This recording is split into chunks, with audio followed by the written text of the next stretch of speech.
감사합니다. 우리 집사님 기도 중에도 말씀하셨던 것처럼 이제 한 달 후면 정확하게 이번 안식일을 기점으로 해서 한 달 후면 저희들이 이제 소그룹 전도회를 합니다. 제가 교회 카톡에는 방송을 통해서든지 연락을 다시 드리겠습니다만, 카톡에는 여러분들에게 이미 좀 공지를 했습니다만, 개인적으로 지금 접촉하시는 구도자 중에 아직 구도자 명단을 제출하지 않으신 분들은 좀 함께 제출해 주시면 감사하겠습니다. 목적은 하나거든요. 이번 27일 안식일이 이제 딱 한 달 되는 그 기간이기 때문에 그때 30일 작정 기도회를 하려고 합니다. 이제 한 달 놓고 매일매일 우리가 인도할 그 구도자 이름을 놓고 같이 협력하여 기도하는 시간을 좀 가지려고 합니다. 협력해 주시면 감사하겠습니다. 그리고 또 우리 전도사님이 개인적으로 좀 전화를 드릴 때 접촉하는 구도자들 명단을 좀 주시면 저희들이 잘 만들어서 매일 올리는 그 새벽기도 제목에 같이 첨가하도록 그렇게 하겠습니다. 성도님 안녕하셨어요? 오늘부터 이제 매주 화요일마다 관계 맺는 기술 그런 제목을 가지고 화요일 시간마다 좀 말씀을 같이 나누려고 합니다. 대략적인 설명을 좀 드리면 총 8시간입니다. 첫 시간부터 8시간까지 이외에도 주제가 많지만 좀 중점적으로 나누고 싶은 8가지 주제를 놓고 이제 앞으로 매주 화요일마다 이렇게 좀 말씀을 나누겠습니다. 공교롭게도 주제를 정해놓고 가정의 달을 맞이해서 관계 맺는 기술이라고 하는 주제를 놓고 말씀을 여러 번 드리려고 시작을 했는데 또 합회 행사가 또 같이 겹쳤고요. 지난주에는 제가 또 독감으로 인해서 이 자리에 서지 못했습니다. 늘 양해해 주시기 바랍니다. 우여곡절 끝에 오늘 이제 첫 시간을 나누게 됐는데요. 오늘 첫 시간에는 섬김이라고 하는 제목을 가지고 같이 말씀 나누도록 하겠습니다. 한 구절입니다. 마가복음 9장 35절 말씀 우리 같이 한번 주제 성경절 읽어볼까요? 마가복음 9장 35절입니다. 시작. 예수께서 앉으사 12 제자를 불러 이르시되 누구든지 첫째가 되고자 하면 뭇사람의 끝이 되며 뭇사람을 섬기는 자가 되어야 하리라 하시고 아멘. 우리 한국을 대표하는 시인 중에 이정록이라고 하는 시인이 있습니다. 이분이 제가 문헌을 보니까 저와 같은 고향이시더라고요. 충남 홍성분인데 교직에 계시다가 얼마 전에 이분이 은퇴하셨습니다. 근데 이분이 쓰신 시 가운데 서시가 있어요. 제가 이 짧은 시지만 이 서시를 읽고 굉장히 생각을 많이 했습니다. 한번 좀 들어보시겠습니까? 마을이 가까울수록 나무는 뭐가 많다? 흠집이 많다. 내 몸이 너무 성하다. 그런 시예요. 여러분 이 시를 이해하시겠습니까?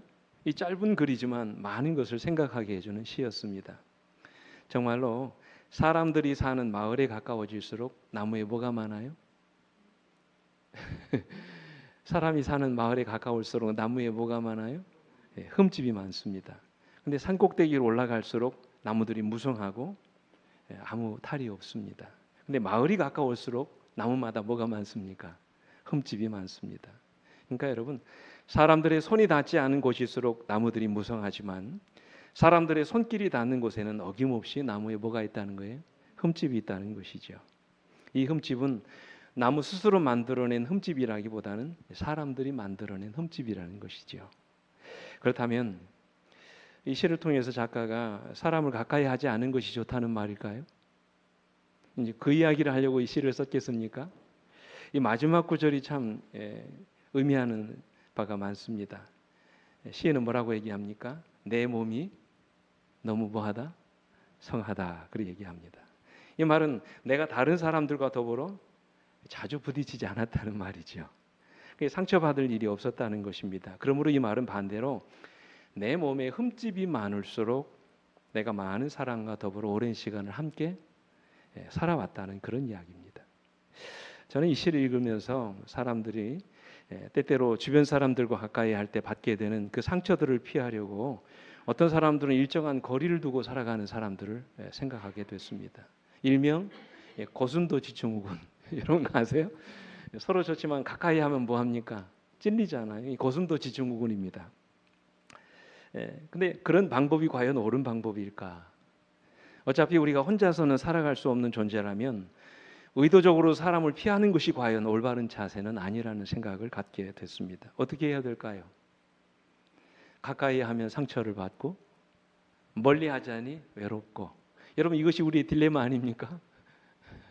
이 문제를 어떻게 해결할까 하는 것이에요. 그래서 요즘 일본에서는 인간관계로 인한 이런 스트레스를 줄이기 위해서 인간관계 자체를 초기화하는 사람들이 많다 그랬어요. 제가 오늘 보니까 인간관계를 어떻게 한다고요? 초기화하는 사람. 이건 전문적인 용어입니다만 이것을 가리켜서 일명 인간관계 리셋 증후군이라고 부릅니다.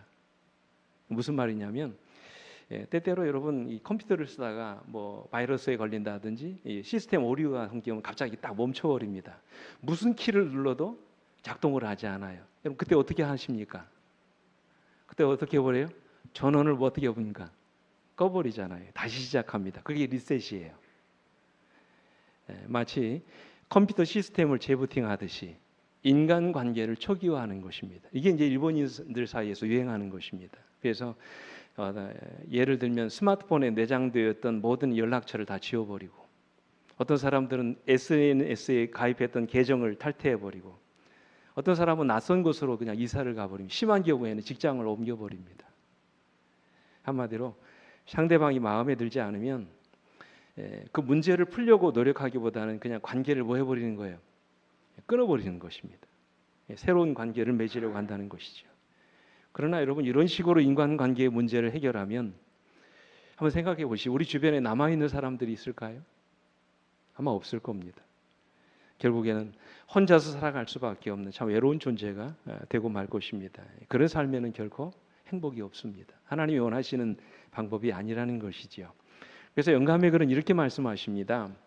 인간은 고독하게 살도록 창조되지 않았다. 인간은 사교적 존재가 될 것이었다. 반려자가 없었다면 에덴의 아름다운 광경과 유쾌한 노작도 완전한 행복을 줄 수 없었을 것이다. 천사들과의 교제를 할지라도 동정과 반려에 대한 인간의 욕망을 만족시킬 수 없었을 것이다. 그래서 여러분, 인간은 어떻게 살도록 창조되지 않았다고요? 혼자 살도록, 고독하게 살도록 창조되지 않았다는 것이에요. 우리가 함께 더불어 살 때 그때 행복을 느끼는 존재로 하나님이 우리를 만드셨다는 것이지요. 그래서 미국의 스탠퍼드 의과대학의 심리행동과학과 교수인 데이비드 번즈라고 하는 사람이 쓰신 관계수업이라는 책이 있습니다. 이 책에서 그는 이야기합니다. 일방적인 관계를 정리하는 것은 결코 지혜로운 방법이 아니다, 얘기합니다. 그는 어떤 분이냐면 세계 최고의 우울증 치료 상담사입니다. 25년 동안 불편한 인간관계로 인해서 우울증으로 고통당하는 그런 상담자들을 이렇게 상담하고 치료하면서 그 결과를 바탕으로 저 책을 만들었어요. 그 책의 결론은 이렇습니다. 한번 들어보시겠습니까? 두 사람 사이에 발생한 문제에 대해 상대방만 비난한 사람들은 어떤 치료 기법에도 상태 개선이 불가능하다. 그러나 반대로 스스로의 변화에 집중한 사람들은 관계를 놀랍도록 개선했고 그 시간도 오래 걸리지 않았다 그랬어요. 이게 무슨 얘기입니까? 그러니까 여러분, 모든 인간관계의 회복은 뭐로부터 시작돼야 된다고요? 나의 변화로부터 시작돼야 된다는 것이 중요한 원리를 말씀하셨어요. 그러니까 내 관계가 올바르게 좋은 관계로 회복되기를 원한다면 뭐로부터 시작된다고요? 해야 된다고요? 나의 변화로부터 시작되어야 된다 말씀하셨어요. 그러면서 이 책의 저자는 관계 일지를 쓰든지 의사소통하는 방법을 배우든지 다양한 소통의 방법을 통해서 자기 변화를 이끌어내도록 그렇게 권면하고 있습니다. 그러니까 여러분, 모든 인간관계의 문제를 무조건 다른 사람에게 돌려서 그 사람과의 관계를 단절하려고만 하지 말고 내 자신의 변화를 통해서 관계 개선을 위해 노력하라는 그런 말씀이에요. 여러분, 이 말에 동감하십니까? 그래서 모든 인간관계의 출발은 누구로부터 시작돼야 된다고요? 내 자신의 변화로부터 시작돼야 된다 말씀을 하셨어요. 그런 사람이 인생에도 성공할 수 있다는 그런 결론이 나와 있습니다. 한 번은 삼성경제연구소가 이렇게 연구한 건데요. 지금 우리 국에 있는 그 대기업들, 이 CEO들 아시죠? 대기업 사장들을 중심으로 그 사람들이 CEO가 될 수 있었던 최고의 덕목이 무엇인가를 살펴봤더니 가장 중요한 게 대인지능이라는 거예요. 대인지능. 한마디로 말해서 인간관계를 잘 맺고 그 사람들은 인맥 관리를 잘하는 사람들이었다는 것이죠. 그런 사람들이 인생에 성공하더라는 것이에요.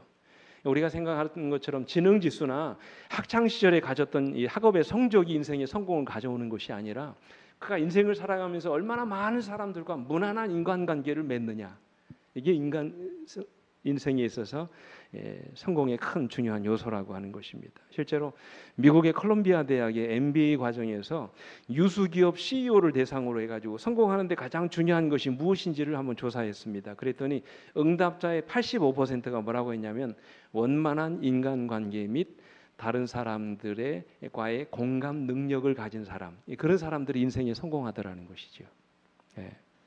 하버드 대학교의 위건이라고 하는 박사가 직장, 가정, 사회생활 등 각종 분야에 실패한 사람들을 조사했답니다.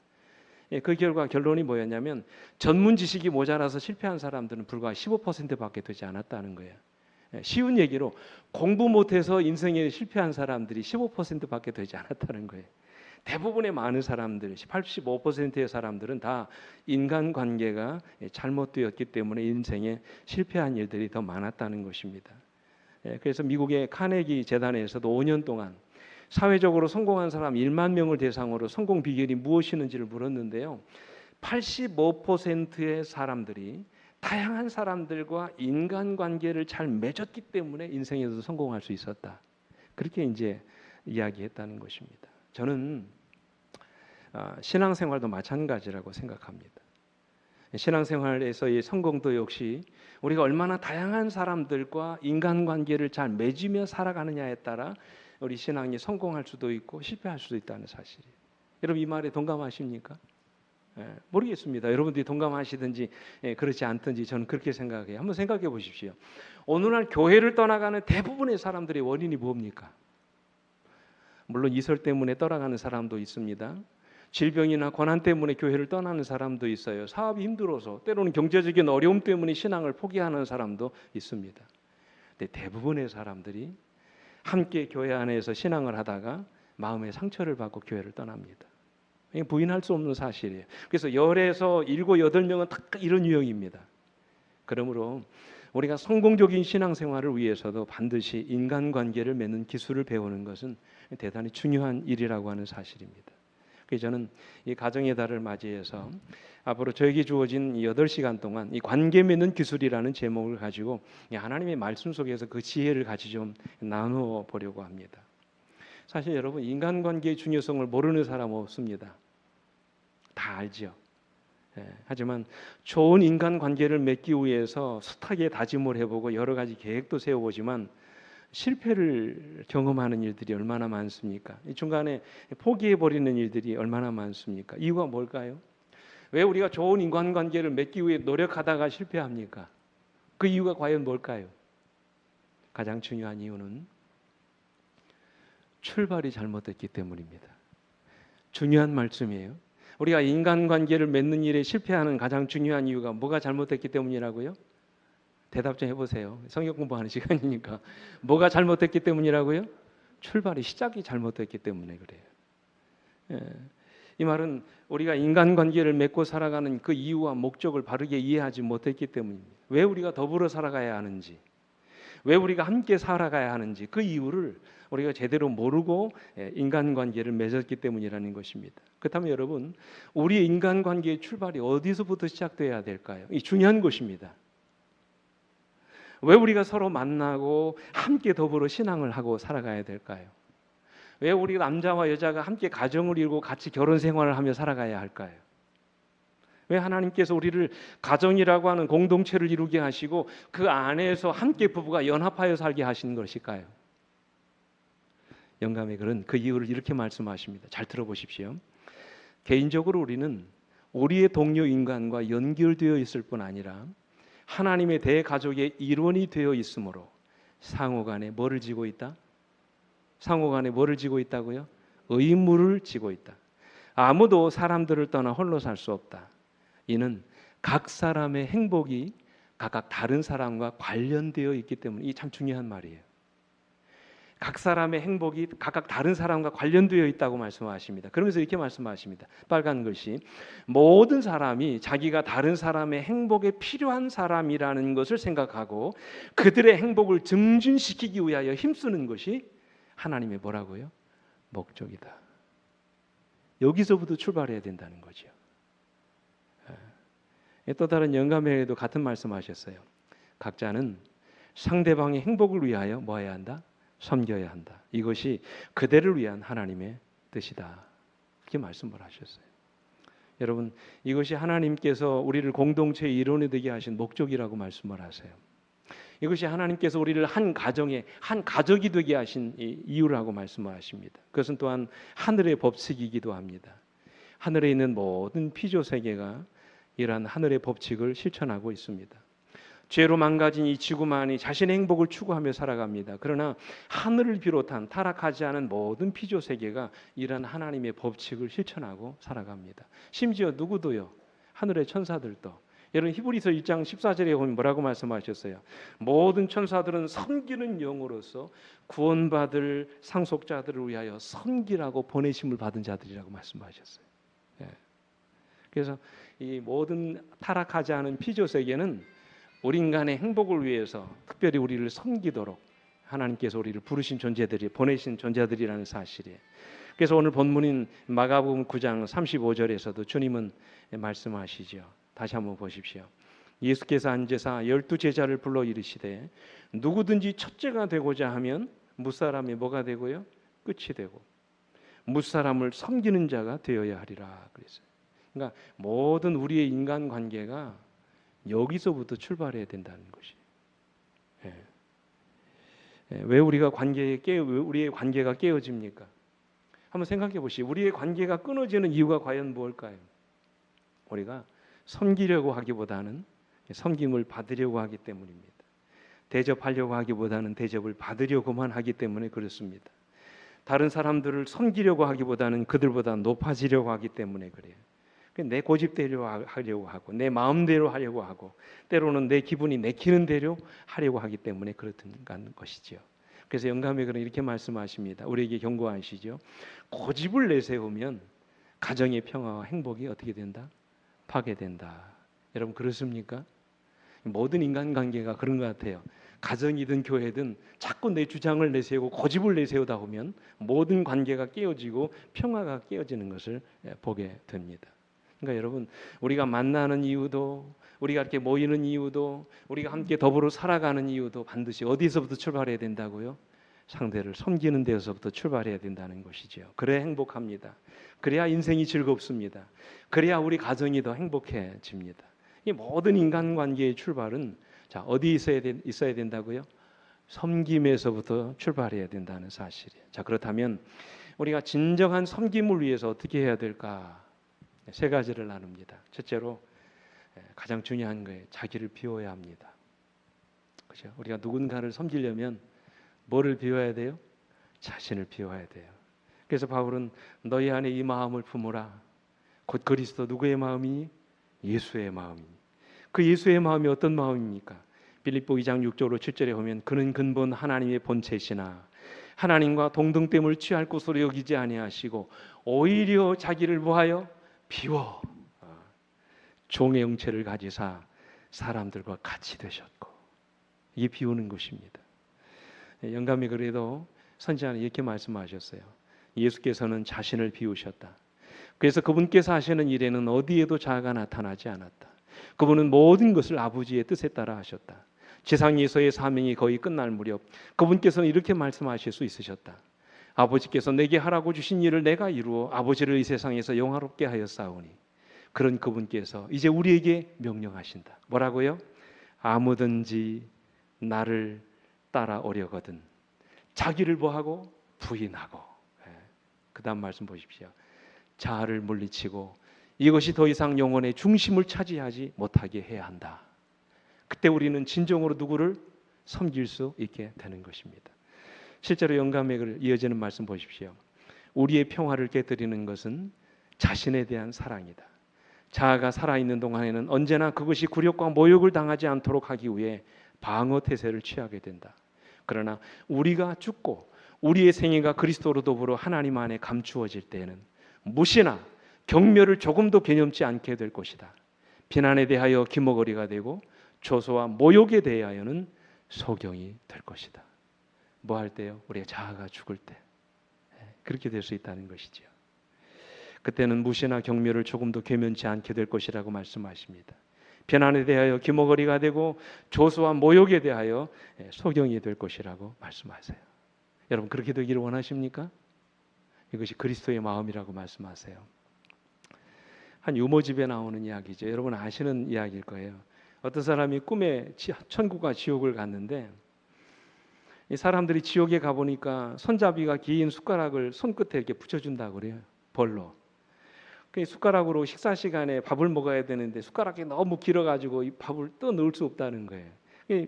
지옥에 있는 사람들은 피골이 상접해가지고 꼭 깡깡 말라 있다는 것이에요.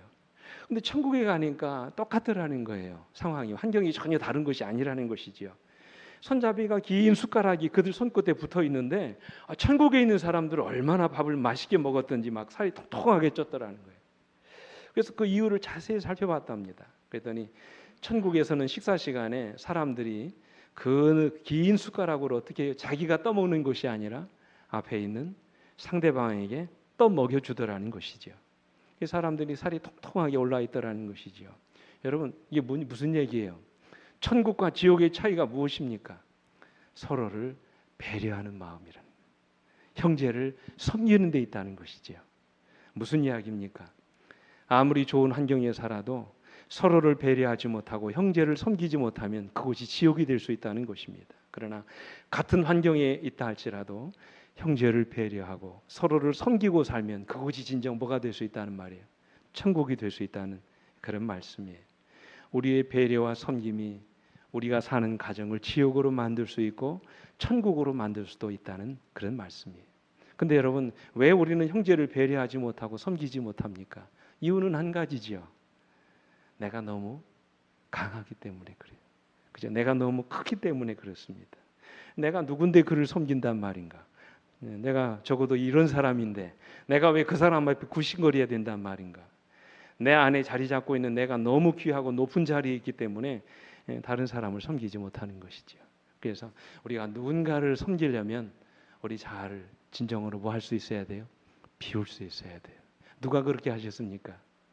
우리 예수님이 그렇게 하셨죠. 제가 오래전에 그 성지 순례를 하면서 느낀 게 있습니다. 여러분 이게 뭡니까? 이집트에 가면 왕들의 무덤인 피라미드가 있습니다. 여러분 피라미드가 다 이 벽돌로 돌로 이렇게 쌓여가지고 만들어졌잖아요. 이 피라미드에 쌓여진 벽돌, 이 돌의 무게가 얼마나 정도 되겠습니까? 평균 한 어느 정도 될 것 같아요? 자그마치 2톤에서 3톤 정도 됩니다. 작은 게. 큰 거 맨 아래쪽에 있는 것은 20톤에서 30톤 됩니다. 웬만한 차 무게가 여러분 승용차가 1톤이잖아요. 뭐 트럭 같은 게 2톤 정도 이렇게 됩니다만 여러분 자그마치 20톤에 달하는 그 엄청난 무게의 돌을 이 피라미드를 쌓으면서 노예들이 다 했습니다. 근데 놀라운 사실은요. 이 피라미드가 있는 곳이 어디냐면 이 이집트의 수도 카이로거든요. 근데 카이로에서는 이런 돌이 안 나옵니다. 저 위쪽에 있는 아스완이라고 하는 지역에서 돌을 캐옵니다. 잘라 갖고 와요. 근데 무려 거리가 얼마나 되냐면 1000km나 됩니다. 1000km. 그러니까 서울에서 부산 왕복거리보다 더 됩니다. 2배나 더 돼요. 그 엄청난 거리를 이 돌을 이렇게 가요. 지금처럼 뭐 교통수단이 있는 게 아니잖아요. 다 불려가지고 왔다는 거예요. 그래서 이 피라미드 하나를 만드는데 여러분 20만 명이 무려 몇 년 동안? 20년 동안 결혼도 하지 않고 죽도록 섬기면서 일을 하다가 세상을 떠난다는 거예요.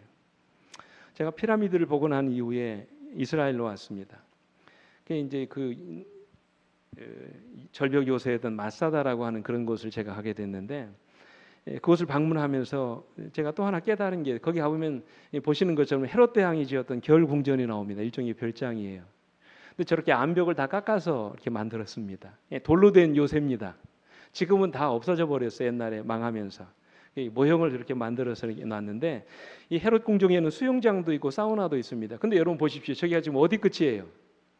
바위입니다. 산꼭대기입니다. 암벽으로 이루어진 그런 궁전입니다. 물이 어디서 나겠습니까? 땅도 아니잖아요. 근데 그 안에 뭣도 있어요? 수영장도 있고 사우나도 있었습니다. 그 물을 어떻게 다 조달했을까요? 하늘에서 내리는 물을 받아가지고 고여진 물을 다 떠가지고 수영장 만들고 사우나를 만들었다는 거예요. 생각을 해보십시오. 여기 가보면 구석구석에 사람들이 돌로 구멍을 파가지고 비가 오면 거기에 빗물이 다 고이게 했습니다. 그리고는 밧줄을 타고 내려가서 그 물을 퍼가지고 다 수영장 만들고 그랬던 거예요. 누가요? 부하들이, 신하들이 죽도록 고생할 일을 한 것입니다. 그러니까 한 사람이 대접을 받으려고 그렇게 숱한 사람들이 고생을 한 것이죠. 근데 제가 마사다를 본 후에 베들레헴으로 갔습니다. 베들레헴에 들어가자 참 만감이 교차했습니다.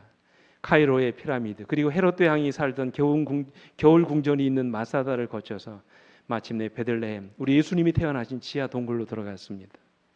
거기에 들어가서 가만히 앉아 있으려니 전에 보았던 광경들이 주마등처럼 지나갔습니다.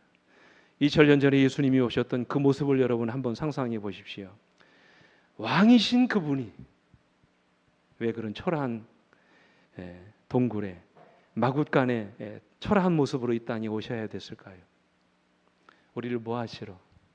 섬기려고 오신 거예요. 그죠? 죄로 인하여 아버지 하나님과 망가진 관계를 다시 이어주시기 위해서 하나님의 아들이신 주님이 자신을 비우시고 우리와 같은 종의 형체를 가지사 십자가에 죽기까지 자기를 복종하셨던 것입니다. 그래서 영감이가 이렇게 말씀하세요. 베들레헴의 이야기는 다음이 없는 주제이다. 그 속에는 깊은 하나님의 지혜와 지식의 부요함이 숨겨져 있다. 우리는 하늘의 보좌를 구유와 바꾸시고 경배하는 천사들과의 교제를 외양간의 가축과 바꾸신 구주의 희생에 경탄한다. 사람의 자만심과 자부심은 그의 임재 앞에 견책을 받는다. 그랬어요. 사랑하는 우리 성도 여러분, 없는 사람은 포기할 것이 없지만 있음에도 불구하고 포기한다는 것은 결코 쉬운 일이 아닙니다. 물질을 가지고 있는 사람은 이 물질을 포기한다는 것은 결코 쉬운 일이 아닙니다. 지위를 가지고 있는 사람이 자신의 지위를 버리는 것은 보통 어려운 일이 아닙니다. 그러나 우리 주님은 철저하게 자기를 비우셨습니다. 죽기까지 자기를 복종하셨습니다. 이것이 바로 진정한 섬김입니다. 이러한 섬김이 있는 곳에서부터 천국이 시작되는 것입니다. 사랑하는 성도 여러분, 여러분이 섬기는 가정이 지상의 천국이 되기를 원하십니까? 우리가 섬기는 이 교회가 진정 이 지상이 가장 행복한 천국이 되기를 원하십니까? 먼저 우리 자신을 비우고 우리 형제를 또 우리 가족을 진심으로 섬길 수 있는 여러분과 제가 되기를 간절히 바랍니다. 둘째로 우리가 섬기는 자가 되려면 항상 나보다 남을 더 낮게 여겨야 합니다. 이 언어를 잘 이해하시기 바랍니다. 지읒 낮게가 아닙니다. 더 낮게입니다. 이 낮게라는 말의 문자적인 의미는 위에 있는, 더 높은 자리에 있는, 더 뛰어난 그런 의미입니다. 그러니까 우리가 형제를 진정으로 섬기려면 그 사람을 나보다 더 나은 사람으로 생각할 수 있어야 된다는 그런 말씀이죠. 그래서 우리 본기 주석에서 이렇게 말씀하세요. 진정으로 겸손한 사람은 자신의 결점을 잘 감지하지만 다른 사람의 결점을 감지하는 데는 명민하지 못한다는 사실을 깨닫는다. 자신의 영혼의 결점들을 조금이라도 바르게 인식한 사람들이 다른 사람들이 그렇지 않기를 바라고 다른 이들은 좀 더 순결한 마음을 가졌으리라고 믿는 것은 당연하다. 이것은 자신들보다 다른 사람들이 더 큰 존경을 받을 자격이 있다고 생각하도록 그들을 이끈다. 그랬어요. 그래서 겸손한 사람일수록 다른 사람을 높여줍니다. 그 사람을 인정해주고 그 사람을 높이시기 위해서 자기를 낮춥니다. 때로 상대방의 허물이 있어도 그 사람의 허물을 자기 부족으로 알고 그를 감싸주려고 합니다. 그래서 겸손한 사람일수록 형제의 연약함까지도 감당해 주려고 합니다. 누가 그렇게 사셨어요? 우리 예수님이 그렇게 사셨죠. 바로 우리 주님은 우리의 모든 허물과 죄를 자신이 담당하시려고, 그래서 우리를 높여주시기 위해서 자신을 낮추셨어요. 이것이 바로 주님이 보여주신 겸손입니다. 그래서 성경은 이렇게 말씀하십니다. 같이 읽어볼까요? 빌립보 2장 8절 말씀 시작.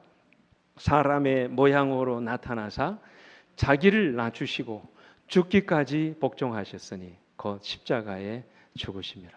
한번 여러분 생각해 보십시오. 가정이나 회사, 때로는 이 교회 안에서 우리의 관계가 어렵게 되는 이유가 뭡니까? 그 이유는 내가 저 사람보다 더 낫다고 생각하기 때문에 그렇습니다. 내가 저 사람보다 더 위에 있다고 생각하기 때문에 그렇습니다. 그러나 우리가 그를 진정으로 섬기게 되려면 어떻게 해야 합니까? 나보다 그를 더 낮게 여겨야 되죠. 그죠? 나보다 그를 더 높게 생각해야 됩니다. 나보다 그를 더 존귀한 자로 생각할 수 있어야 합니다. 그래야 우리가 양보할 수 있게 되고 한 걸음 더 물러설 수 있게 됩니다. 그래야 우리가 그를 진정으로 섬길 수 있게 되는 것이지요. 여러분 아시는 이솝우화의 이야기 중에 그런 이야기가 있습니다. 두 마리의 사냥 보시겠습니까? 스크린 좀 보세요. 눈 감고 계시지 말고 스크린을 보시면 두 마리의 사냥이 냇가에 걸쳐 있는 외나무 다리에서 만났습니다. 이 외나무 다리에서 만났기 때문에 돌아갈 수도 없고 앞으로 피해갈 수도 없습니다. 외나무 다리이기 때문에. 그때 어떻게 했습니까? 한 마리의 사냥이 무릎을 꿇었습니다. 그리고는 자신의 등을 내주었습니다. 그러자 다른 한 마리의 사냥이 엎드려 있는 사냥의 등을 밟고 외나무 다리를 건넜다는 그런 이야기예요. 결국 두 마리의 사냥이 무사히 외나무 다리를 건널 수 있었다는 그런 이야기입니다. 여러분 이 이야기가 주는 교훈이 무엇입니까? 싸우면 결국 둘 다 망한다는 것이죠. 그러나 어느 한쪽이 낮아지면 결국 두 사람이 다 살게 돼 있어요. 양보는 나보다 남을 먼저 더 생각하는 그런 마음입니다. 양보는 지는 것이 아닌 것입니다. 오히려 내가 한 발 물러섬으로써 둘 다 공존할 수 있게 되고 그 양보는 상대방으로부터 더 큰 존경과 감사를 받을 수 있게 되고 결국 지는 것이 이기는 것이 되는 것이라는 말씀이에요. 양보는 강자만이 보여줄 수 있는 아름다운 미덕입니다. 사랑하는 성도 여러분, 진정 섬기는 자로 살아가기를 원하십니까? 나보다 남을 더 낮게 여기는 여러분과 제가 되기를 간절히 소망합니다. 언제나 나보다 상대방을 더 높여주고 인정해 줄 수 있는 여러분과 제가 되기를 간절히 바랍니다. 상대방을 자주 칭찬해주고 격려해 줄 수 있는 여러분과 제가 되기를 간절히 바랍니다. 그 사람의 장점을 칭찬해주고 아낌없이 격려해 줄 수 있는 그런 여러분과 제가 되기를 간절히 바랍니다. 그게 진정한 섬김이에요. 마지막으로 우리가 섬기는 자로 살려면 내게 있는 것으로 남을 도울 수 있는 사람이 되셔야 합니다. 그것이 물질이든 재능이든 시간이든 어떤 것이든지 내가 가지고 있는 것으로 남을 도울 수 있는 사람, 그 사람이 진정 남을 섬기는 사람이에요. 여러분 혹시 이야기 아십니까? 고리 료헤이리라고 하는 일본인 작가가 쓴 우동 한 그릇이라고 하는 그런 이야기, 참 감동적인 이야기입니다. 그런데 이 이야기가 소설이 아니라 실제 있었던 이야기를 글로 쓴 이야기입니다. 일본의 추운 지방에는 섣단 금음날 온 가족이 우동을 먹는 풍습이 있다고 합니다. 우리나라도 동짓날 뭐를 먹습니까? 동짓날 뭐 먹어요? 팥죽 먹잖아요. 일본에도 그런 전통이 있다는 것입니다. 근데 어느 해 겨울 우동 가게에 한 어머니가 두 아들을 데리고 왔습니다. 그리고는 우동 한 그릇을 시켜서 먹었어요. 세 사람이 왔는데 한 그릇을 시킨 것입니다. 왜 그랬을까요? 어려우니까. 우동 세 그릇을 살 돈이 없었어요. 한 그릇을 놓고 이제 세 식구가 먹는 것입니다. 근데 어머니는 되게 어떻게 합니까? 아이들 먹는 거 양보하지요.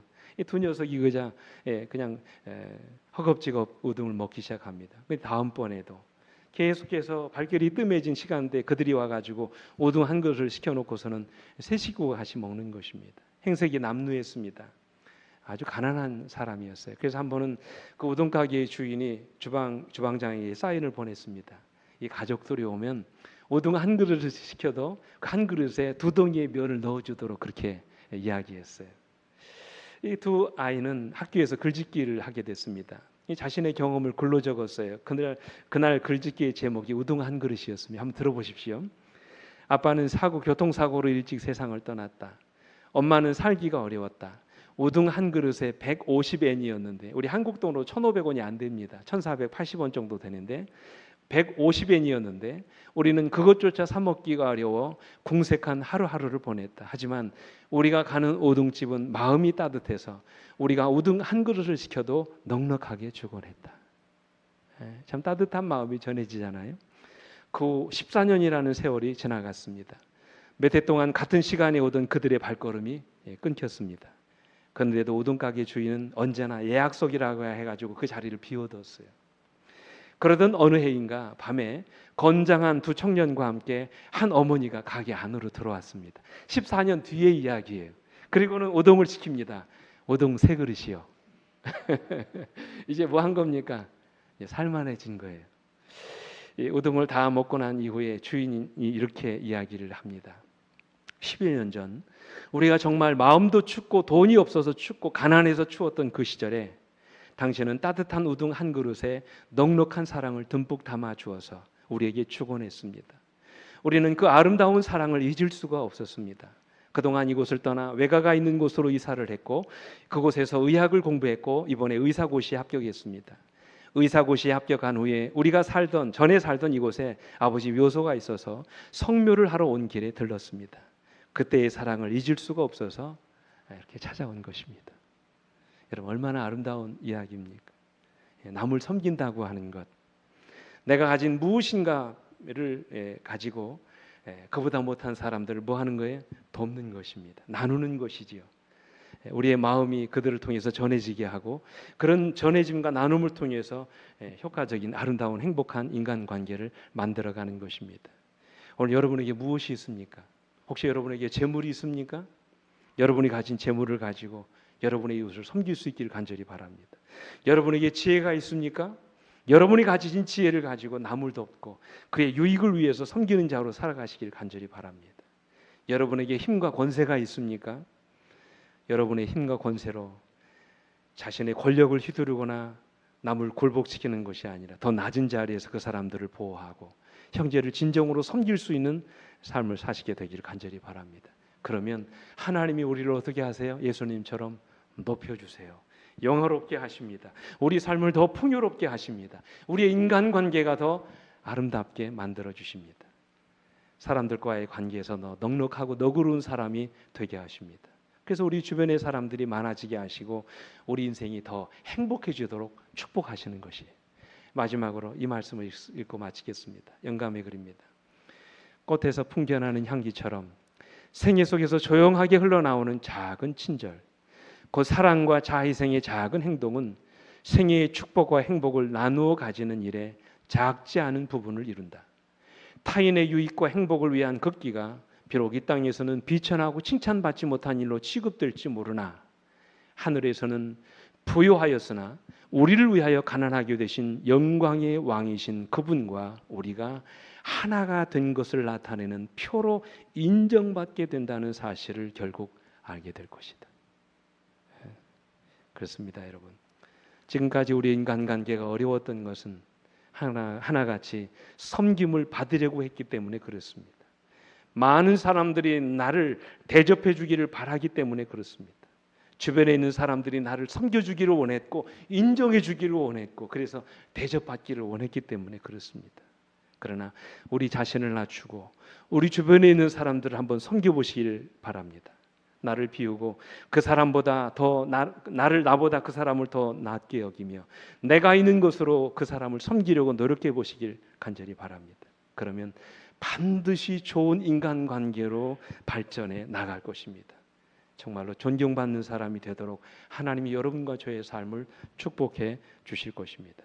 부디 우리 모두가 이런 섬김의 삶을 통해서 아름다운 인간관계를 만들어 가시는 여러분과 제가 되기를 간절히 바랍니다. 이런 섬김의 모습이 오늘 이 교회 안에서 또 여러분의 가정 안에서 여러분과 제가 머물러 있는 사회 안에서 더 많이 나타나게 되기를 간절히 바라면서 오늘 말씀을 마치겠습니다. 함께 머리 숙여 기도하시겠습니다. 거룩하신 아버지 하나님, 오늘 아름다운 인간관계를 위한 첫 번째 주제를 공부하게 하셔서 감사합니다. 우리 주님처럼 우리가 때때로 남을 섬기지 못하고 그를 진정으로 돕지 못하고 때로는 그를 이해하지 못함으로 인하여 그와 불편한 관계를 우리가 유지하고 살아갈 때가 얼마나 많았는지 이 시간 우리 자신의 무능함을 이 시간 주님 앞에 고백합니다. 진정 우리 자신이 주님과 같은 그런 겸손함을 소유할 수 있도록 하나님 우리 모두를 축복해 주시사 이 세상을 살며 진정 주님과 같은 겸손함으로 우리 가족을 우리 형제를 섬길 수 있는 우리 모두가 될 수 있도록 하나님 은혜 입혀 주시옵소서. 사랑이 많으신 우리 구주 예수 그리스도의 이름으로 간절히 기도드립니다. 아멘.